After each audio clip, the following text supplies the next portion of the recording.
Maths G7 les exercices. Donc le premier exercice, c'est un petit jeu. Morgane a perdu des solides du jeu de son petit frère Yanis. Elle se souvient qu'il y avait un cube, un pavé droit, un cylindre et un prisme. Aide Morgane à trouver à quel trou correspond chacun des solides. Donc dans le 1, quel solide j'ai mis, dans le 2, dans le 3, dans le 4. Justifie ton choix en décrivant chaque solide. C'est-à-dire que vous me donnez la forme des faces du solide qui ont permis de me dire que c'était le 1 ou le 2 ou le 3 ou le 4. Voilà ce qu'on vous demande. Dans l'exercice d'après, il faut observer ces polyèdres. Donc vous les observez bien. Et on va ensuite compléter le tableau qui est juste à côté. Donc dans ce tableau, on vous met le nombre de faces. Donc dans le A, il y a combien de faces?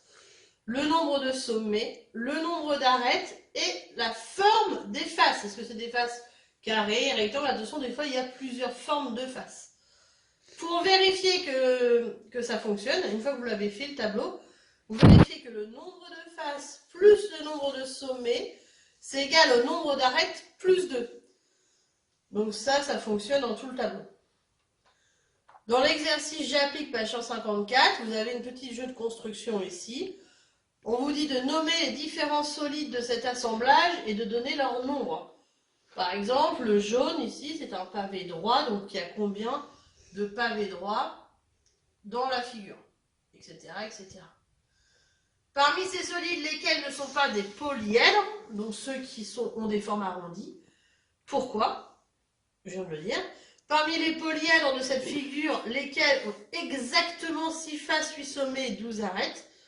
Donc pour lesquels ça fonctionne. Ensuite, vous avez une petite devinette, qui suis-je? Donc le qui suis-je, il est là, et il fonctionne avec les dessins qui sont ici. Donc il faudra remettre les lettres de ces dessins-là. Donc je ne suis pas un polyèdre, mais j'ai 2 faces circulaires, j'ai 8 faces et 6 sommets. Je ne suis pas un polyèdre, mais j'ai une face circulaire, j'ai 4 faces. 4 de mes arêtes ont un point commun et j'ai une face carrée. Donc voilà, vous essayez donc de trouver lequel avec les lettres. Ensuite, j'ai commencé le dessin en 3 dimensions d'un cube et d'un pavé droit. Donc à vous de les finir avec toutes les arêtes. C'est écrit, c'est 12 arêtes. Donc il faut faire toutes. Il n'y en a que quelques-unes qui sont marquées. Voilà pour les exercices de la leçon G7 de lundi. Donc le jeu où Morgane avait perdu les solides. Donc pour le 1, c'est le cube, il a des faces carrées. Donc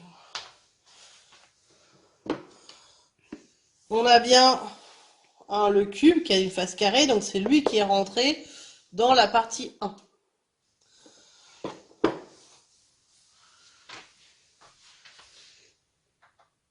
Dans la partie 2, c'est le pavé droit. Il a des faces rectangles. Donc j'aurais pu mettre ma boîte avec sa forme rectangle. Et lui, il serait passé dans le numéro 2.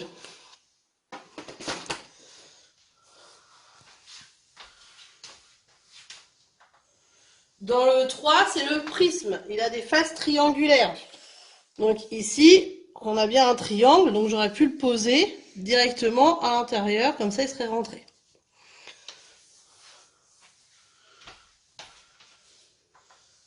Pour le 4, c'est un cylindre. Il a des faces circulaires. Donc, c'est-à-dire que ma boîte, elle serait rentrée, puisque c'est rond. Donc, ça serait rentré à l'intérieur. Voilà pour l'exercice 1.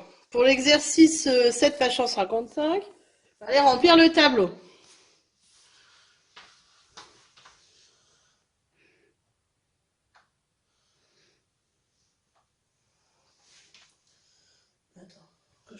Donc, on va commencer par compter le nombre de faces de chacun de ces solides. Donc, pour le cube, 1, 2, 3, 4, 5 et 6. Ça fonctionne. Ensuite, pour la pyramide à base carrée, 1, 2, 3, 4 et 5. Pour le prisme, 1, 2, 3, 4 et 5.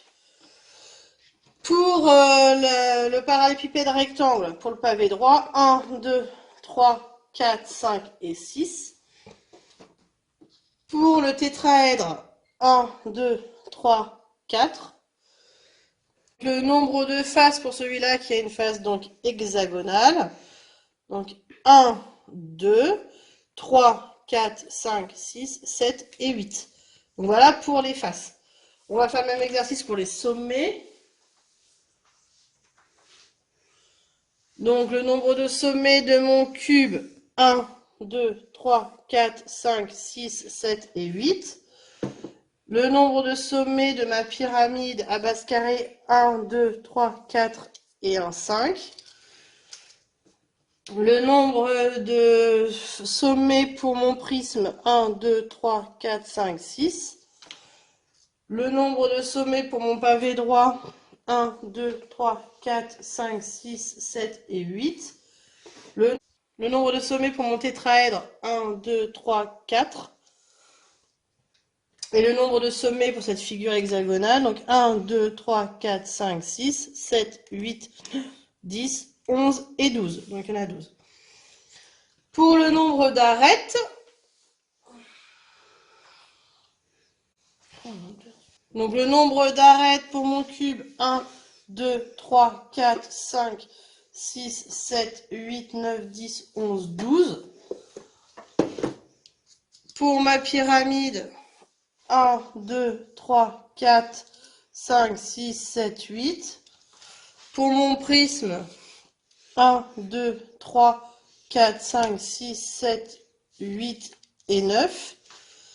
Pour mon pavé droit, 1, 2, 3, 4, 5, 6, 7, 8, 9, 10, 11 et 12. Pour mon tétraèdre, 1, 2, 3, 4, 5 et 6. Et pour ma forme hexagonale, 1, 2, 3, 4, 5, 6, 7, 8, 9, 10, 11, 12, 13, 14, 15, 16, 17 et 18. Donc voilà, c'est ce que j'ai écrit. Ensuite, pour la forme des faces.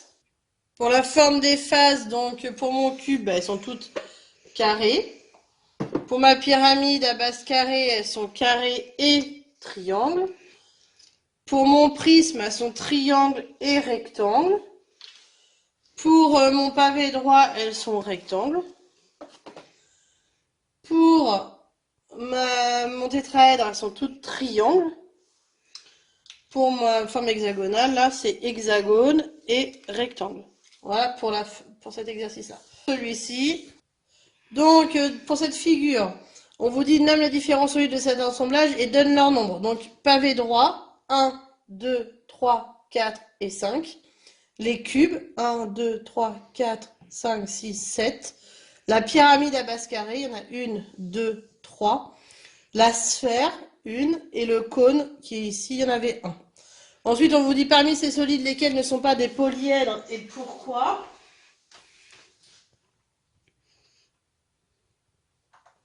Donc, le cylindre, la sphère et le cône ne sont pas des polyèdres car ils ont des faces circulaires. Hein, tous les trois, on a dit que pour être un polyèdre, il fallait avoir des faces remarquables et que ça soit des polygones.